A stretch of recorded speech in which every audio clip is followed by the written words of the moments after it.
So a week ago I finally had time to play last year's most anticipated and widely acclaimed best year title, Resident Evil 7. And I fucking hated it. And just to diffuse any sort of misunderstanding, this will not be a whiny video about how this iteration of a franchise deviates from previous entries. I don't care. A deviation is completely fine with me, especially in the nowadays pretty stale Resident Evil franchise. No, I just didn't like this game, as an experience. But on the flip side, I didn't play this game as intended with VR, just on my 4K TV. Because I don't give a shit about gimmicks like 3D, VR, smell-o-vision, gyro controls and other crap like that. Just give me a controller and put me in front of a TV and amaze me with brilliant design ideas and a good story on top. So initially, the game actually won me over pretty quick. I hate first-person survival gaming in general, but there are few exceptions where I can live with it, and I hoped that Resident Evil 7 would be such one. We will come to that a little bit later. The game makes it immediately clear that this will be a more personal experience, hence the first-person view and the outlook on the big house you will traverse for the most time in this game. After Resident Evil 6 had gone full global frontier, I really appreciated that thought and design choice. So you come to this point where you probably don't know how to progress any further and snatch a tape to watch. And here a snippet of actual brilliance surfaces. You don't only watch the footage, you actually play it. And not only that, the NPC character you are with in this tape shows you a secret entrance before they obviously all die down there. So from the footage you now know the secret entrance and are able to act accordingly. I was completely flabbergasted at the ingenuity of this idea and looked forward to reappearances of this idea. But sadly, this is already the point where it gets ridiculous. And I can't take the game's premise of realism serious anymore. I mean, okay, your character is in search for his presumed dead wife, so there is a lot at stake here and I'm sure your character won't budge just because of some scary dead animal ornamentals, right? But after being confronted with a dead body, I don't know, I would call the fucking cops, right? But the character doesn't even really comment on any of this. And here the game shattered a tremendous amount of expectations I had in the atmosphere of the game. So the character is obviously no proxy, he has a name and a story and communicates with characters, but man is the dialogue bad. I mean, abysmally badly written. For the most time, the only stuff he says is stupidly childish curse words and offhand comments, and listen how he talks to his discombobulated wife after not seeing her for 3 years and finding her in this Ed Gein prison. Yeah. Oh, thank God I found you. It's me, it's Ethan. Are you alright? You shouldn't be here. What do you mean? You contacted me. Did anyone see you? Did he see you? Who else is here? What the hell's going on? Daddy's coming. We need to go. Daddy? We need to go now! After leaving your wife alone, she disappears and you are back into the old wooden house you started in. From here on out, the game tries to inform you in the worst tutorial to a game I've ever seen how to get accustomed to the gameplay that awaits you. First, you will find medical supplies. Those are automatically stored in your R1 button, which is fine because it's such a crucial feature you have to have at hand all the time. Then you get into a fight with your possessed wife and the game tells you to press R2 to resist. This sounds fine at first, after you learn that R2 basically is your action button for your right hand. And now you block with your left hand, and there actually is a block button, which is L1. So what the fuck, why don't you block here with L1? So over and over again you get thrown into these cinematic scenes where you have no fucking clue what is going on or if you are even able to influence the outcome. I mean, look at this. Does this look like a scenario you are meant to survive? You can do nothing in this scene apparently, but the game continues anyway, even after your arm is amputated. What about this scene? Are you meant to survive this too? Oh, apparently not. So I had to run away, I guess? The feedback on the game is outstandingly terrible. Like, so bad, I've never seen anything like it before.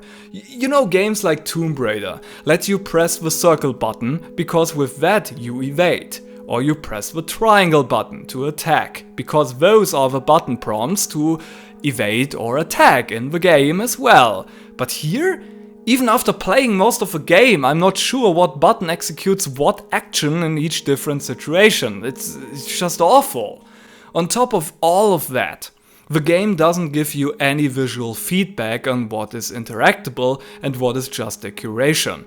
This is an interesting issue with more and more realistic graphics, and good games like the Arkham series or Tomb Raider solves this by including a visual overlay to enter the matrix and see what is essential to your gameplay experience and what are just decorative assets. Resident Evil 7 lacks any such feature and thus gets progressively more frustrating because in the heat of things you have no fucking clue what options you have at your disposal. Next you have to escape from the dead, in which every first-person survival horror game's failed programming rears its ugly head. So you can see in the footage playing that your running speed in this game is outright laughable. But the everyday problem you will be confronted with is not being able to look over your shoulder. You run and have no fucking idea where your enemy is in relation to you. You might turn around to see and whoops, the dead is nearly as fast as you. Who would have guessed? Sorry, better luck next try. But okay, you get handed a knife by a police officer for absolutely no reason. He could just try to let you out and arrest you while you beg for your fucking life, but hey, this is a video game and not real life, right? Or is it?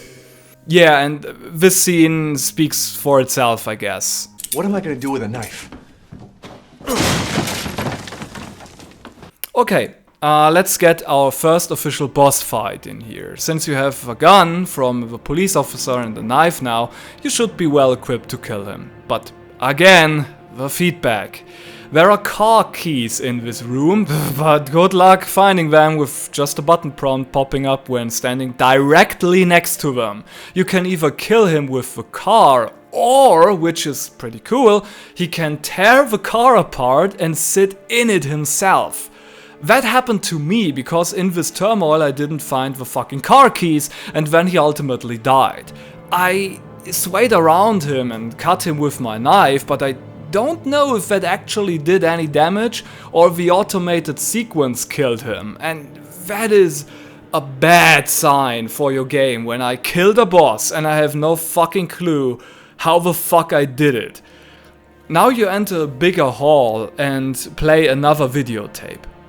At this tape, I completely gave up on the game, even though I played it another 3 hours after that. This video gives you a tutorial on stealth, and I don't know, but please look at this. Does this look like fun to you? You sit here for 2 whole minutes, and nothing in the game indicates that you are safe in this particular spot. Granny searches every fucking corner in this house, except this one. You know, there is a point reached where I suspect the game making fun of me. And it is right fucking here. But before you are able to reenact the tape, you will reach the point that broke me and let me throw the game against the wall before reluctantly picking it up again.